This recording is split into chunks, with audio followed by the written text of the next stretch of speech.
Hi friends, மதிய சாப்பாடு mini vlog தான் பார்க்க போகிறோம்.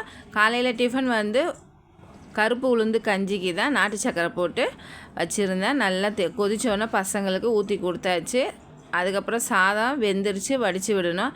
நீட்டு சுரக்காக்கு சாம்பாருக்கு வந்து தாளிப்பு போட்டு சுரக்காவையும் போட்டு நல்லா வதக்கிட்டு பருப்பு வேக வச்சுருந்தேன். அதையும் சேர்த்து மிளகாத்தூள் போட்டு நல்லா கொதிக்க வச்சு எடுத்துட்டேன். சூப்பராக இருந்தது. குடமிளகா வந்து வறுக்கிறதுக்கு மிளகாத்தூள் உப்பு போட்டு நான் ஒரு 5 நிமிஷம் வெந்தாவே போதும். சூப்பராக ரெடி ஆகிடும். குடமிளகா ரொம்ப சாஃப்டாக.